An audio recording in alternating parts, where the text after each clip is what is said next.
Bueno, buenas tardes para todos. Me tocó esta hora después del almuerzo. Espero no dormirlos con mi melodiosa voz. No sé si esta luz que está al frente se pueda moderar un poquito porque le da a uno en los ojos y es un poco incómodo. Pero bueno, vamos a comenzar entonces con este tema del impacto de los nuevos desarrollos tecnológicos en el seguro de responsabilidad civil. Y creo que aquí somos todos absolutamente neófitos. Unos hemos estado dedicados a estudiar un poquito más de que otros, pero la verdad todos estamos en un momento de aprendizaje, porque esto es un tema absolutamente nuevo, donde estos impactos que vamos a tratar de ver hoy cambian todos los días. Todos los días aparecen nuevas amenazas. Perdón, miramos si yo sé cómo pasar esto.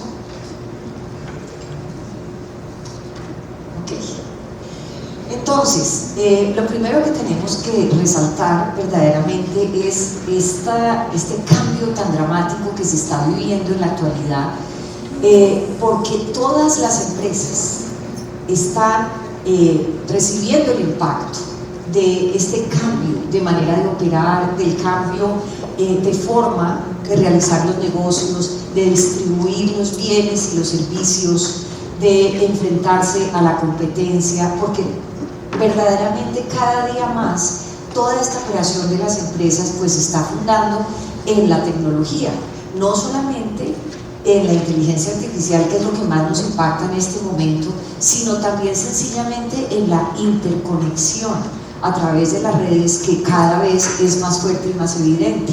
Pero no son solo las empresas que están cambiando, también los propios consumidores y las personas naturales están variando sus hábitos de una manera impresionante, y ustedes, sobre todo los más jóvenes, pues son testigos de cómo nos está cambiando la vida por el hecho de estar cada vez más en el proceso de utilizar estas nuevas tecnologías.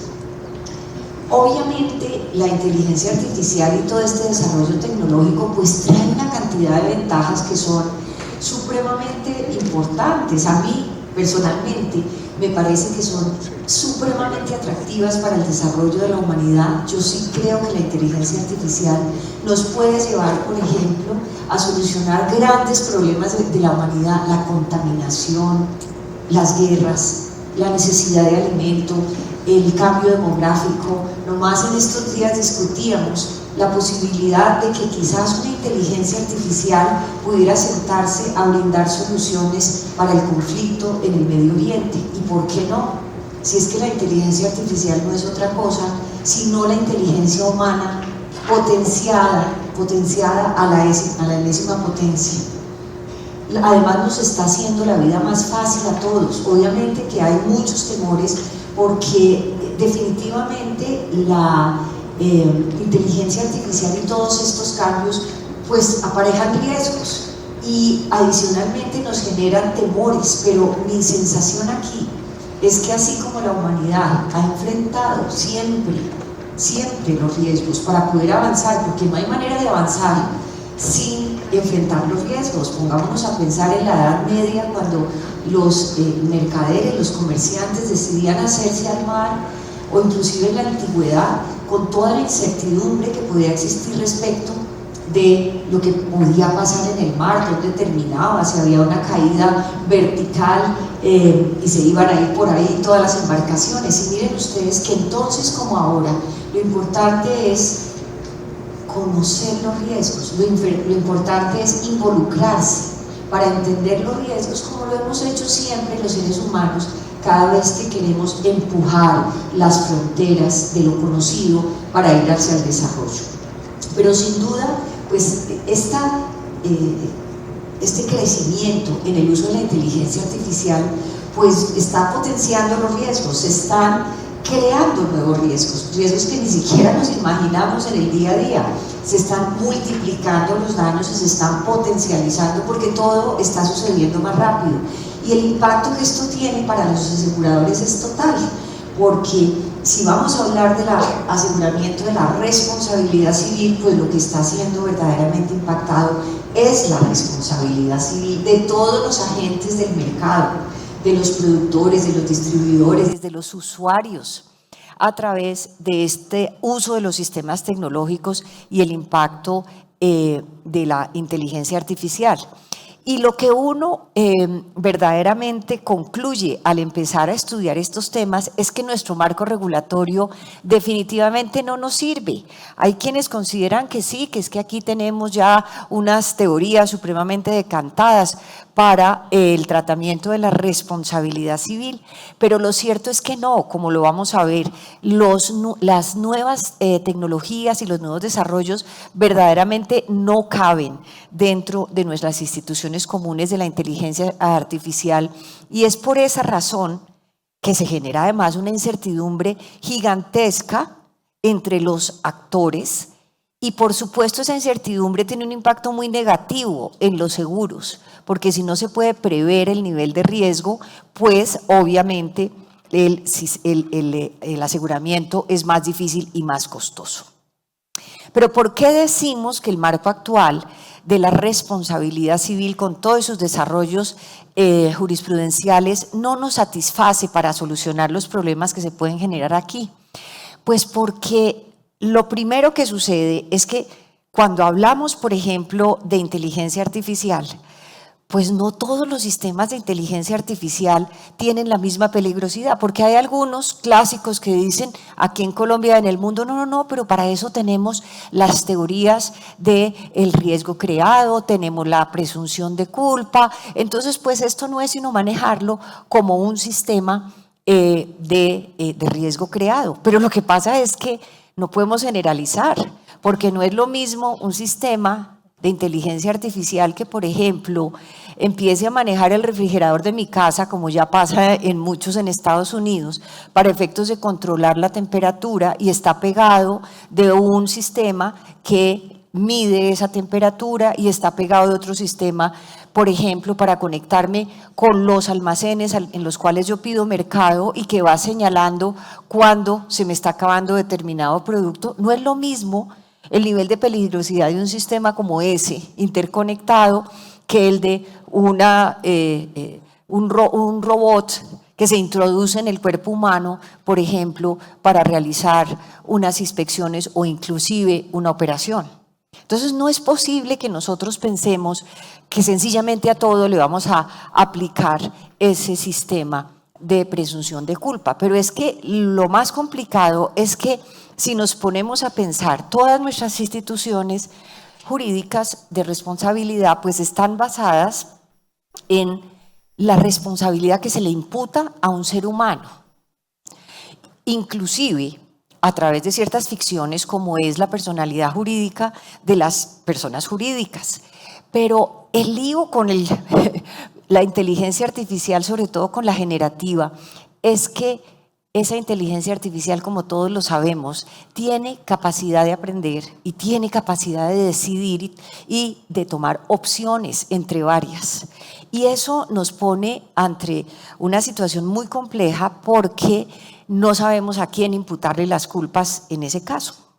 Y porque adicionalmente, pues los productos que se están poniendo en el mercado, pues son productos por lo mismo no terminados, porque van evolucionando ellos mismos después de distribuirse, y eso genera una gran imprevisibilidad. No más para que visualicemos esa problemática, pues pensemos en este caso que no sé si han oído, me ha parecido tan interesante, de la demanda de una mamá en la Florida, se llama el caso García, versus Characters AI, Google y otros, y que nada más y nada menos es una demanda por los perjuicios que se han causado a esta mamá debido al suicidio de su hijo. Porque ella alega en esa demanda que su hijo se volvió adicto al programa de Characters AI y empezó a desarrollar una relación con un personaje, obviamente ficticio, que correspondía a la famosa heroína, la rubia de los dragones, Daenerys Targaryen, de Game of Thrones. Resulta que este muchachito empieza a desarrollar esa relación y de manera absolutamente habitual empieza a conversar con ella. Llega un momento en que le dice, es que yo a ti te amo, yo quiero estar contigo, yo me quiero morir, hay registro en el proceso de que Daenerys, el carácter de Daenerys, le contesta, no, ¿cómo se te ocurre? Podemos amarnos así. Pero llega un momento en que el niñito le dice, es que yo necesito estar contigo. Y acto seguido se suicida. Viene entonces esta demanda tan impresionante en donde la reacción de los demandados es decir, no, momentico, esto es simplemente una creación artística y aquí por la Quinta Enmienda en Estados Unidos pues hay derecho a poner en el mercado todo tipo de creaciones artísticas y se traen por allá ejemplos de alguno de los rockeros de rock metálico duro de los años 70 que tenía una canción que inducía al suicidio. Ese caso fue llevado a los tribunales y se concluyó que verdaderamente no se podía limitar la posibilidad de desarrollar este tipo de creaciones artísticas y que este tipo de mensajes se consideraban imposibles o que se considera imposible imputar la culpa a los creadores de este tipo de canciones o de películas. Pero la pregunta que uno se hace aquí es, ¿será que el nivel de involucramiento que me genera a mí el ir a ver la tragedia de Antígona en una obra de teatro o ver una película bien triste podrá ser similar al que genera un chatbot de estos, que con cada interacción me va conociendo más, que con cada interacción va identificando mejor cuáles son mis gustos, mis debilidades, mis habilidades, mis destrezas, mis defectos, generando lo que los americanos llaman el engagement? Y si eso no tiene ningún tipo de limitación o no tiene ningún tipo de directriz, ¿será que esto no puede ser generador de un daño? Pero la pregunta es, ¿y quién genera el daño? Porque es que los desarrolladores de Character AI definitivamente no pensaron al desarrollar ese aplicativo en la posibilidad de que un niñito adolescente, de pronto medio inestable emocionalmente, pudiera llegar a enamorarse y pudiera llegar a cometer un suicidio. Pero por otro lado nos preguntamos, ¿y esa conducta no será que debe ser analizada a la luz de la prevención de ese riesgo? Porque obviamente entre más interacciones y mayor engagement, pues más ingresos para ese aplicativo y para sus distribuidores. Entonces miren que ahí hay una tensión de derechos, el caso está en veremos, no sabemos qué van a decidir los tribunales, pero es un caso muy icónico. Entonces miren ustedes este cambio, ¿qué hago yo con mis normas de responsabilidad civil cuando ni siquiera puedo establecer dónde es que está la culpa? ¿Está en el desarrollador? ¿Está en el distribuidor a través de Google? ¿Será que faltaron avisos de prevención por parte del distribuidor? ¿Será que faltaron medidas de seguridad en el diseñador? ¿Será que más bien la culpa está en la mamá del muchachito que no vigiló su conducta? Es decir, ahí se presentan unas situaciones bien difíciles que además se reflejan en muchos otros casos. Miren, a mí me ha llamado mucho la atención en el último libro de Harari, en Nexus, cómo plantea este tema del genocidio de los Rohingya, que son una minoría en Myanmar, una minoría musulmana. Y es un monje budista el que exacerba los ánimos con un lenguaje de odio, con un lenguaje de agresividad, con unos llamados prácticamente a exterminar esa minoría. Y resulta que a través de Facebook se empiezan a propagar esos mensajes. Y como Facebook tiene el algoritmo en que busca darte más contenido dependiendo de lo que tú creas y busques, y te mete en lo que se llaman los grupos eco, en donde todo el mundo opina igual que tú y no tienes la posibilidad de mirar el otro lado.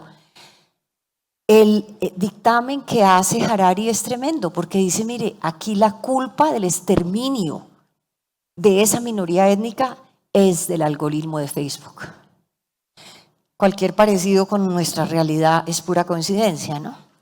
Entonces, analizar esa situación es muy compleja, porque con seguridad ni Facebook quería que eliminaran a los Rohingya, ni cuando se diseñó el algoritmo se esperaba ese tipo de consecuencia, pero ahí está, una consecuencia de un crimen de lesa humanidad y de exterminio de una minoría étnica, que nos muestra también esa gran dificultad de establecer el nexo causal, porque miren que el otro problema que se genera aquí, que es muy grave, es que en la operación de estos sistemas no solamente participa el que los diseñó y el que los distribuye, sino el que lo usa, pero además el sistema se alimenta de información que está en las redes. Y por eso es que viene este lío de quién es la culpa, del que puso la información, del monje que exacerbó los ánimos, de la inteligencia artificial, porque además, y lo vimos ayer con la noticia falsa de la muerte de Miguel Uribe, como dicen los gringos, el gran problema aquí es el GAIGO, como ellos dicen, garbage in, garbage out. Un sistema es tan bueno como la información de la que se alimenta. Entonces, ahí hay un gran vacío desde el punto de vista jurídico de la responsabilidad, porque ¿a quién le achacamos esas problemáticas de la información que se encuentra en este momento en las redes asequible para todo el mundo?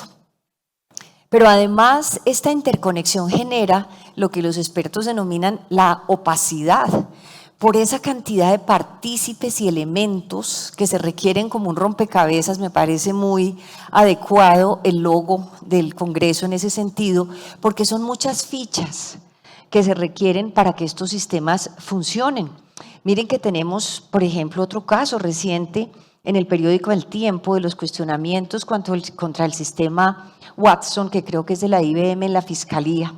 Watson es el sistema que está ayudando a la Fiscalía en el procesamiento de la información de los casos, y ya hay una cantidad de cuestionamientos respecto del Watson porque está tomando decisiones equivocadas, poniendo en juego algo tan importante como es la libertad, la reputación de las personas. Y cuando se trata de analizar, es muy difícil saber dónde están fallando las cosas, porque pues no para cualquiera es fácil entender cómo funciona este sistema, cómo se construye el algoritmo, cómo es el código fuente. Esa es información totalmente reservada. Entonces, ¿cómo establecer una responsabilidad de alguien si ni siquiera podemos entrar en el sistema para saber si está fallando? Lo mismo, por ejemplo, podemos ver con todo este tema de las caricaturas del estudio Gilby, que todo el mundo se puede hacer sus caricaturas con el estilo pues, de este artista que es Hayao Miyazaki, y que pues, todas esas creaciones son protegidas por los derechos de autor. Pero ¿dónde queda esa protección cuando eso está en las redes y cuando cualquiera puede utilizar esas creaciones? Pero además, la nueva creación que es derivada será también objeto de propiedad intelectual. ¿Y de quién es esa propiedad intelectual?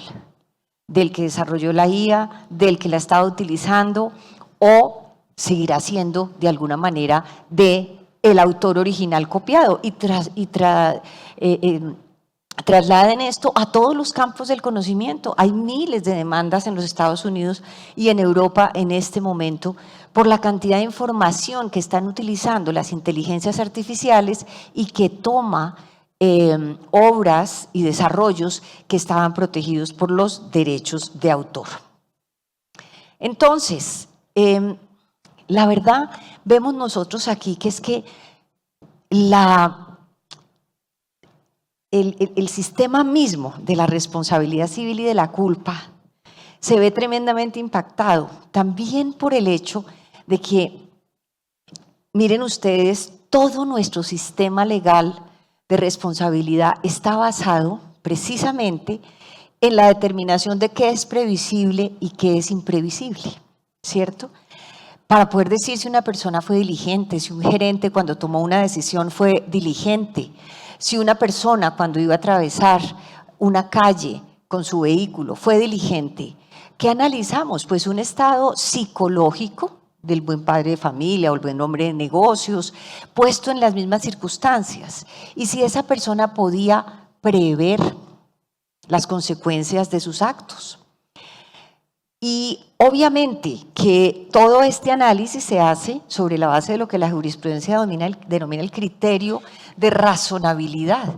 ¿Qué razonablemente un ser humano con sus limitaciones podía prever, podía avisorar para poder haberse protegido o haber evitado el daño? Y resulta que hoy en día verdaderamente nos va a cambiar ese panorama. Porque no son solo las empresas, sino los particulares, que tenemos la posibilidad de analizar esas conductas, de prever de una manera absolutamente potenciada con la expansión de los sistemas de inteligencia artificial. Nada más, viniendo ahorita para acá, analizaba yo que uno no se da cuenta cómo la inteligencia artificial está absolutamente en todas partes. Los sistemas de navegación, por ejemplo, el Waze y todos los demás, Google Maps, etcétera, son sistemas interconectados que están haciendo predicciones y que pueden hacer predicciones en segundos, mucho más rápidas que cualquiera. Entonces, ¿hasta dónde vamos a seguir con estos parámetros antiguos de la culpa y del análisis de la previsibilidad basados en nuestra frágil y limitada naturaleza humana, cuando ya vamos a tener en las manos la posibilidad de apoyarnos en estos sistemas?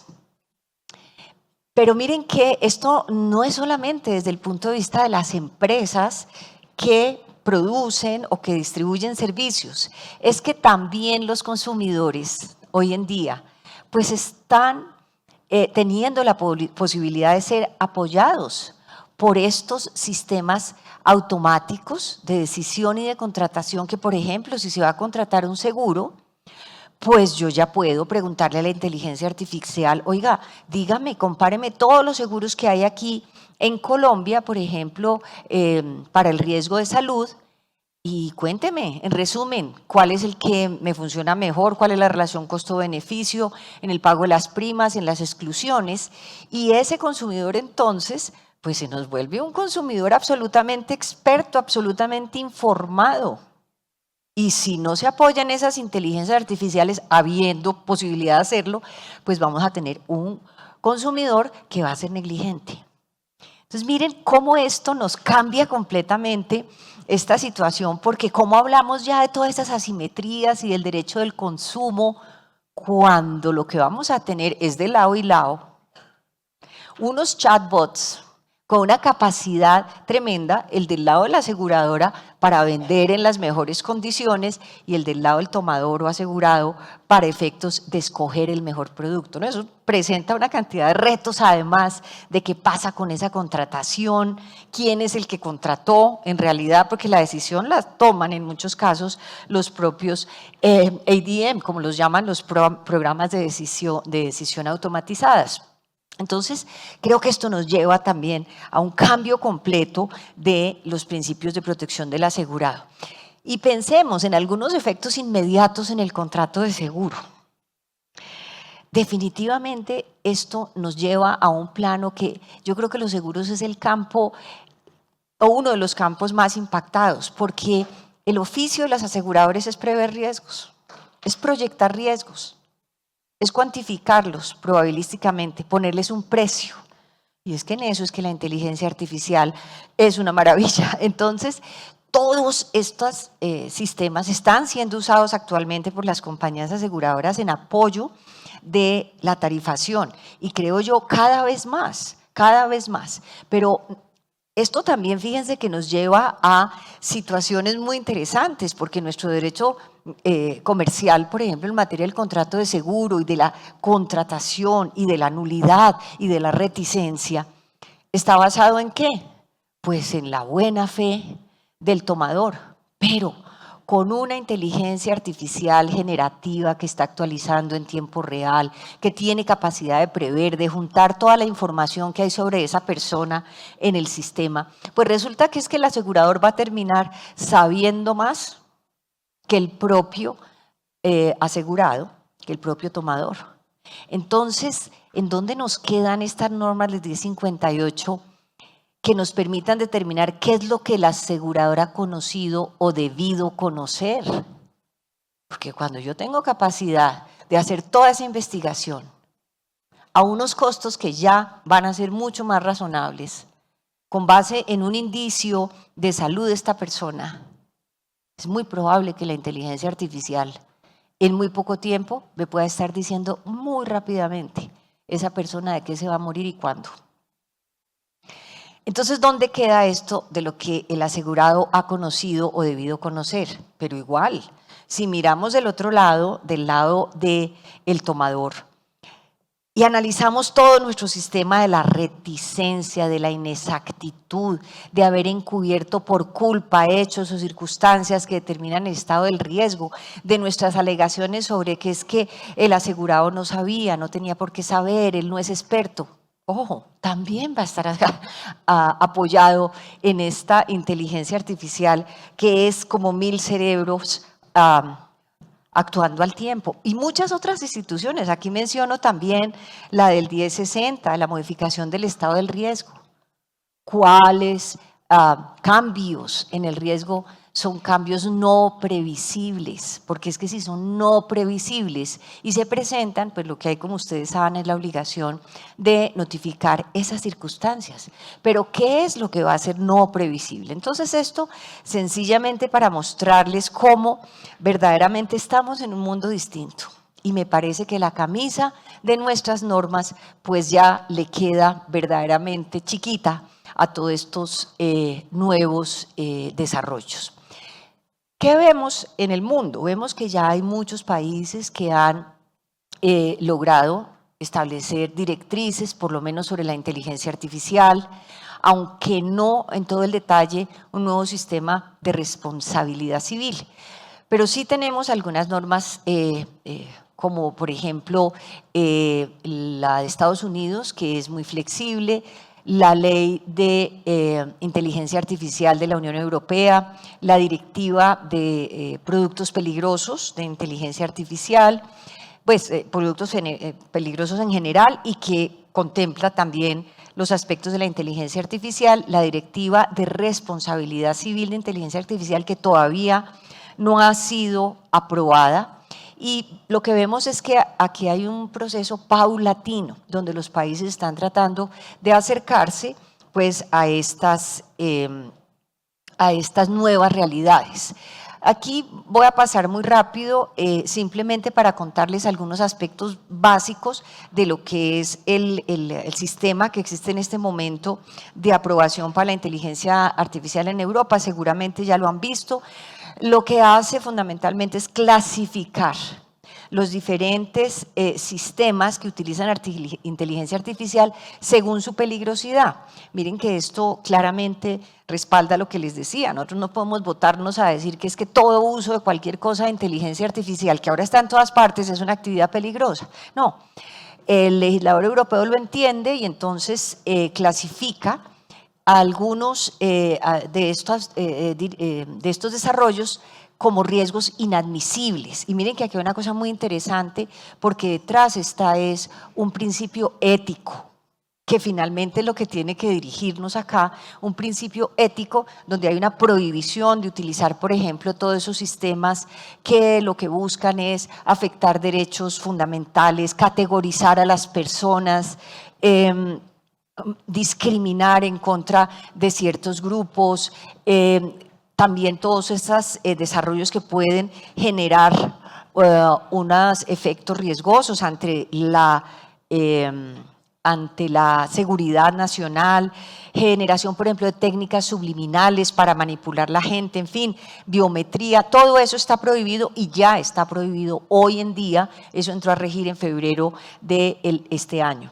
Tenemos un segundo nivel que son los desarrollos de alto riesgo que a su turno se clasifican en dos, unos que requieren una evaluación previa y otros que requieren o más bien están sujetos a una intensa regulación, y lo que se busca básicamente con estos de evaluación previa es que un organismo calificado pueda analizar esos sistemas o productos de inteligencia artificial con el objeto de garantizar pues que son seguros, que son confiables, que hay trazabilidad sobre cómo se diseñaron, cuál es su código, si tienen las medidas de seguridad, si se garantiza la intervención humana, que no sea solamente el bicho el que tome la decisión.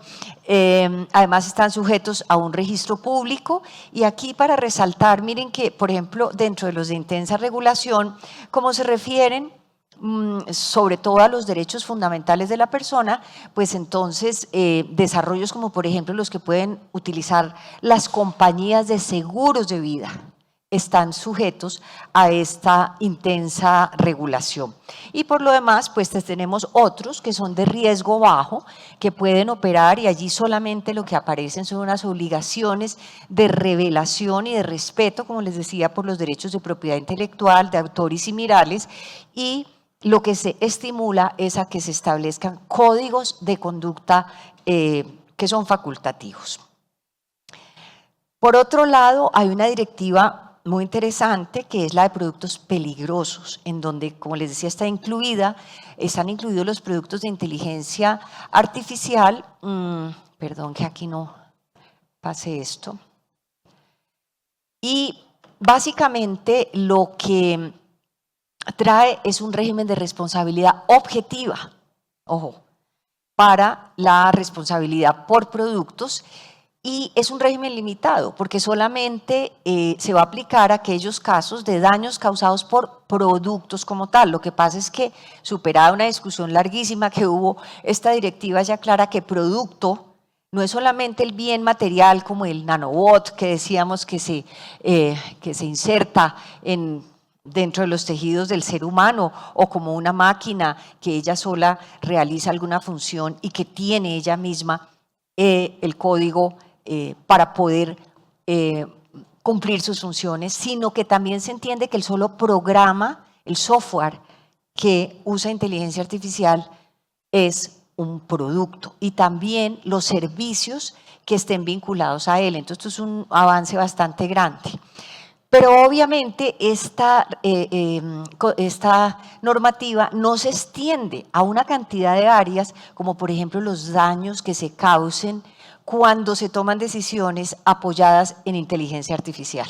Eso no está regulado de ninguna manera, ni los daños que se causen, por ejemplo, que le cause un banco a una persona porque adquiere información, por ejemplo, de su historia crediticia. Esa información está errónea y automáticamente termina o publicando o reportando o clasificando a esa persona. Ese tipo de daños pues no están aquí regulados, porque únicamente tenemos regulado lo que hace referencia al daño que causa el producto. Hay un desarrollo muy interesante sobre qué es defecto, porque esto es productos defectuosos, ¿no? Entonces, hay una discusión muy grande sobre ese tema, porque la norma básicamente dice que el defecto consiste en que ese producto no funcione para lo que está diseñado, o no funcione con los niveles de seguridad que debería tener.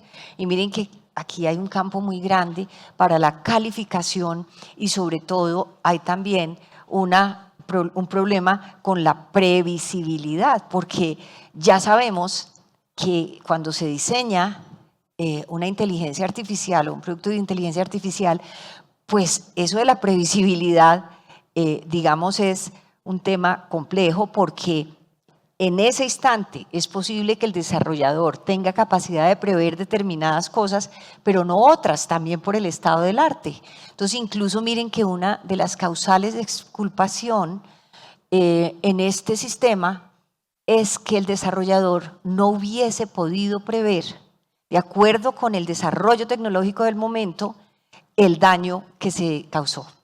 Y como esto evoluciona en segundos, pues después de 3 meses, la verdad es que, como dice por ahí alguna de las autoras críticas, nadie va a ser responsable, porque en 3 meses ha cambiado completamente el nivel del desarrollo tecnológico.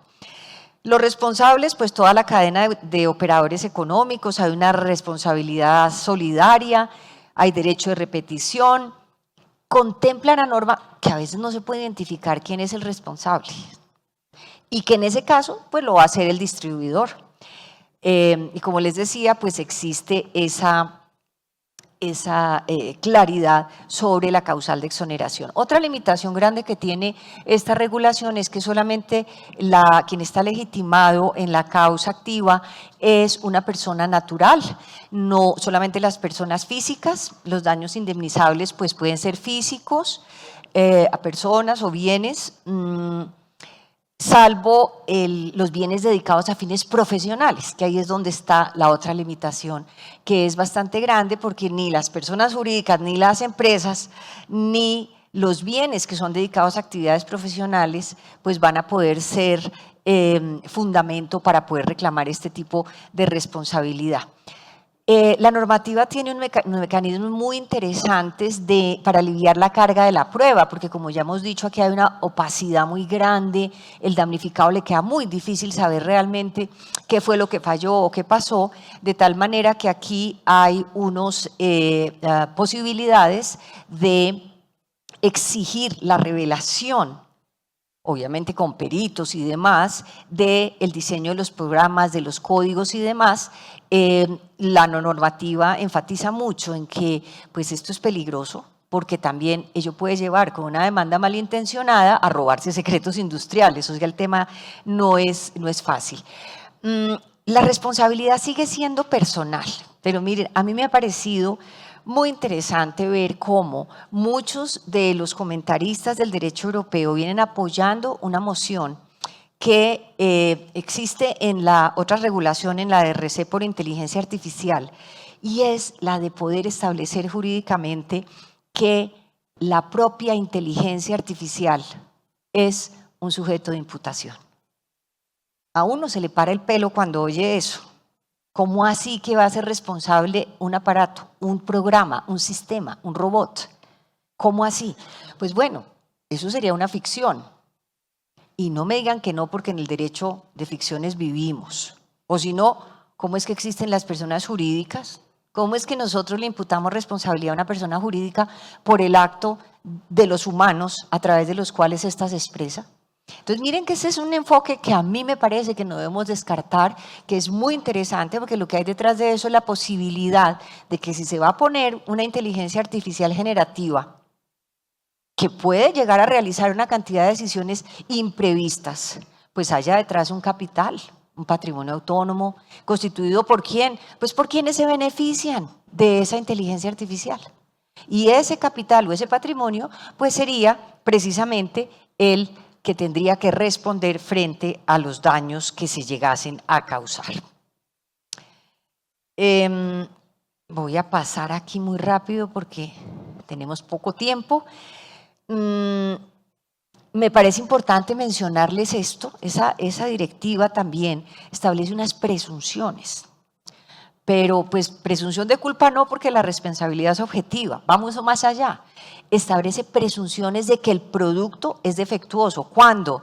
Si no se cumplen los requisitos de seguridad, si el mal funcionamiento es evidente o si hay una dificultad excesiva de demostración. Esto pues muy subjetivo para el juez, pero verdaderamente interesante. También hay una presunción de nexo causal entre el defecto y el daño. Y sencillamente el actor lo que tiene es que demostrar que el daño es compatible con el defecto, que hay una excesiva dificultad de prueba.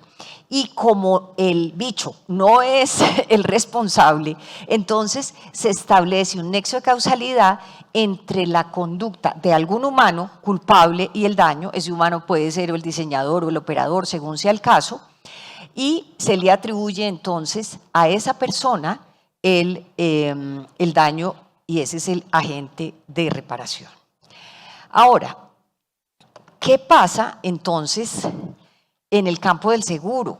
¿Cómo nos impacta esto? Pues lo primero que tenemos que ver es que los riesgos tecnológicos pues no estaban descritos en nuestras pólizas de responsabilidad civil, ni contemplados para ampararlos, ni excluidos, ni en los wordings, ni en las tarifas. Y eso hace que tengamos toda esa miríada, esa cantidad de pólizas en las cuales puede estar entrando una responsabilidad civil por desarrollos tecnológicos. Pongo a Cyber en el centro, pues porque Cyber es como el primero que surge para amparar daños pues muy relacionados con la revelación de información, pero como veremos se fue ampliando.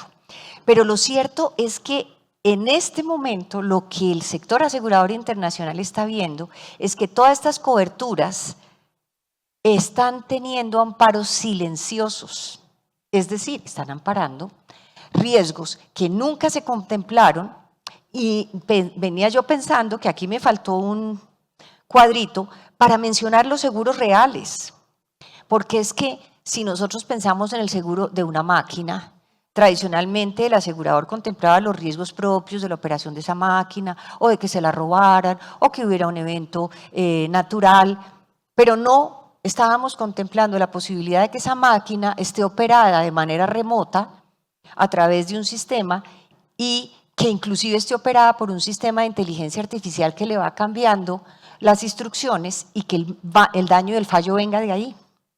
Si miramos nuestras pólizas de rotura de maquinaria, pues probablemente no tenemos ni amparo ni exclusión para ese tipo de pólizas. Entonces, esto ha llevado y tiene que llevar a las aseguradoras a un análisis muy detallado de clausulados.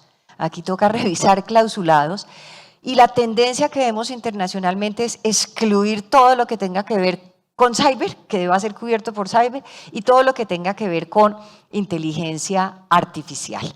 Pero paralelamente, pues la industria también tiene que ir desarrollando productos, bien vía anexos o bien vía pólizas especiales para cubrir ese tipo de riesgos, y eso pues ya lo estamos viendo con los grandes riesgos en donde se encuentran esas exclusiones porque son totalmente colocados vía facultativo en reaseguro. Entonces los reaseguradores sí están introduciendo ya esas exclusiones de fallos por inteligencia artificial, de fallos por todos los riesgos que puedan ser cubiertos por cyber.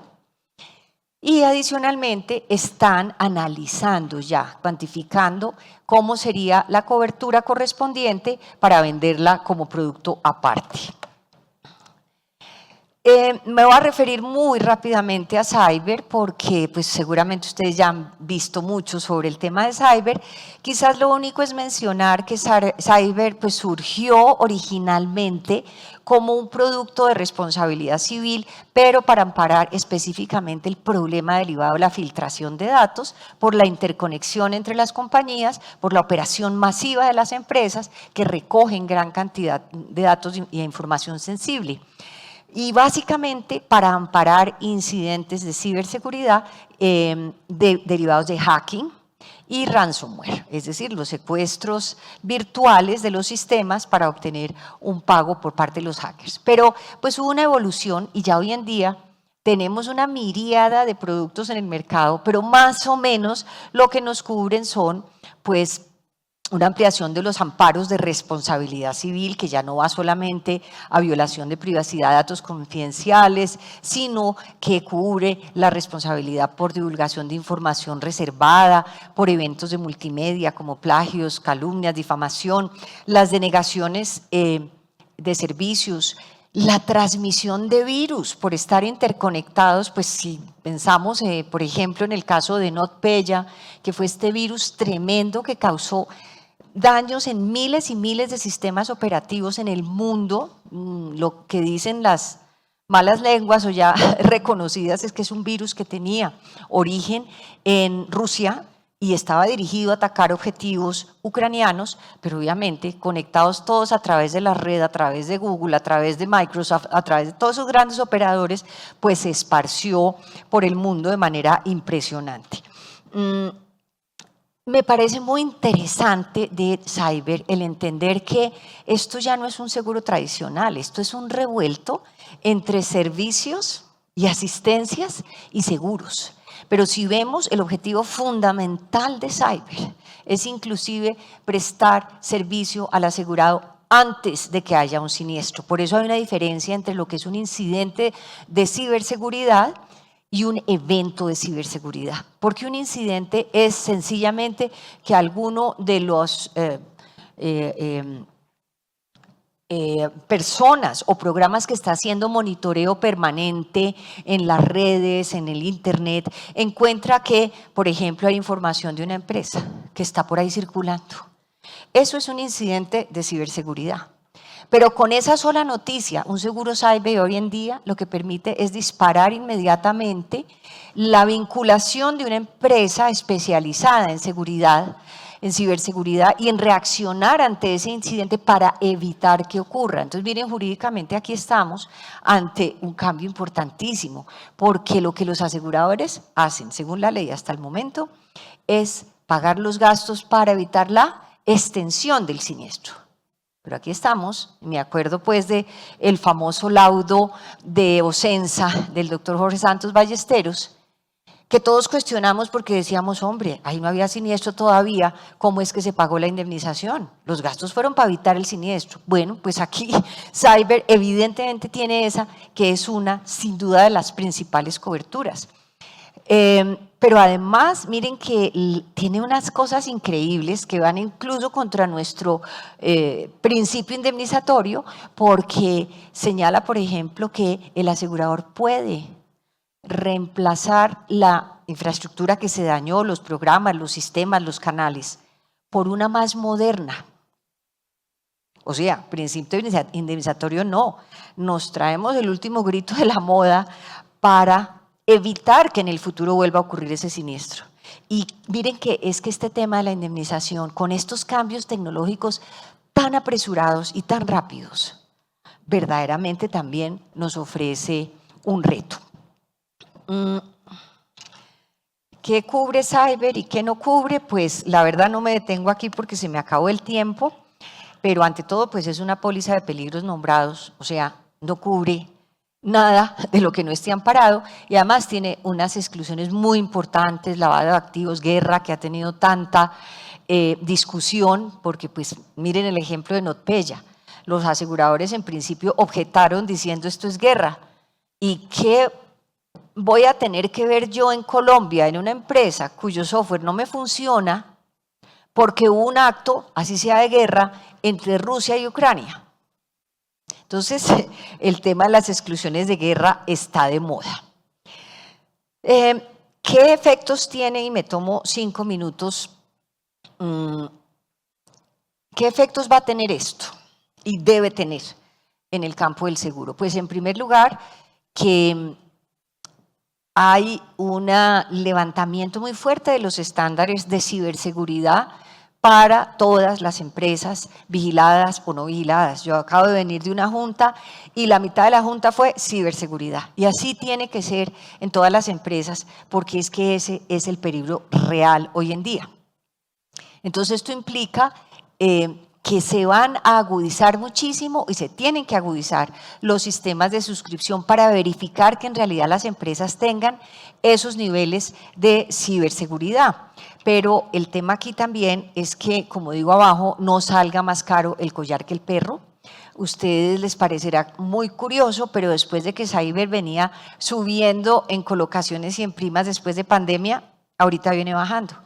Porque las grandes empresas que son sus clientes, cuando los reaseguradores vienen con estas exigencias de ciberseguridad tan altas, dicen, ok, más bien le meto la plata a la ciberseguridad y no compro seguro. Y miren, eso se está viendo, entonces ahí hay un dilema que hay que resolver. Finalizo entonces simplemente hablándoles de cómo veo yo esta situación y de las oportunidades y retos que tenemos. Lo primero, pues que tenemos un problema grave como sector asegurador en el sentido de que estamos enfrentados a unos riesgos respecto de los cuales no tenemos datos históricos y tenemos gran dificultad de tarifación. Pues aquí nosotros de alguna manera vamos a estar apoyados en las multinacionales del reaseguro, pero igual yo creo que lo interesante de esto y la parte positiva es que igual tenemos el acceso a todos estos sistemas de inteligencia artificial que nos van a permitir volvernos mucho más agudos en la predicción de efectos futuros en tiempo real. En segundo lugar, vemos que tenemos una dificultad grave para el entendimiento y evaluación de los riesgos. Y eso es un tema en el que quiero llamar la atención en este último tiempo en que he estado metida en la colocación de cyber y en siniestros de cyber, y es que tenemos que, como proveedores de ese servicio, ser más hábiles que los asegurados, porque ¿cómo evaluamos el nivel de ciberseguridad de una empresa si no tenemos esa capacidad?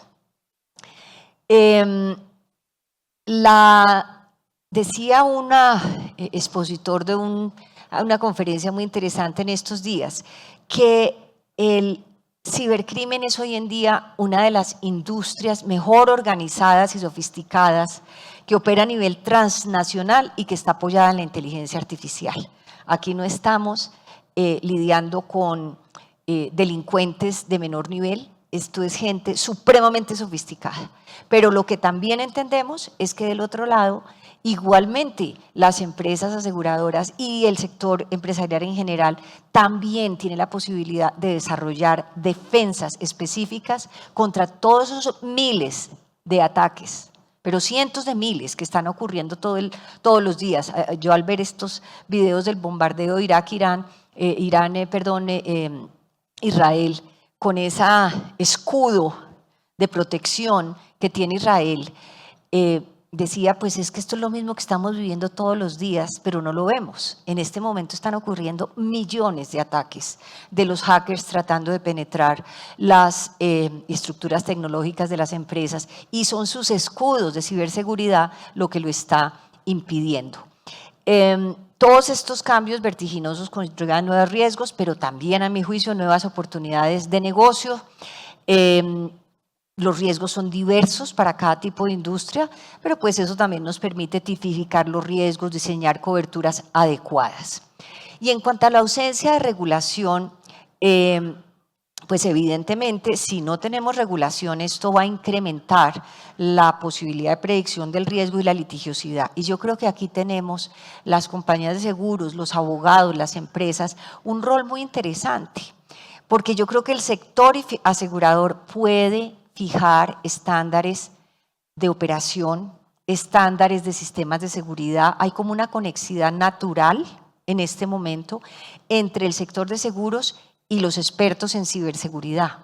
Ahí puede haber muchos negocios que además son muy positivos para la economía en general, en la medida en que las aseguradoras impulsen todos estos sistemas y suban los estándares de ciberseguridad, pero también que promuevan sistemas de autorregulación, códigos de conducta, donde las empresas digan qué es lo que voy a utilizar, cuáles son mis principios y valores.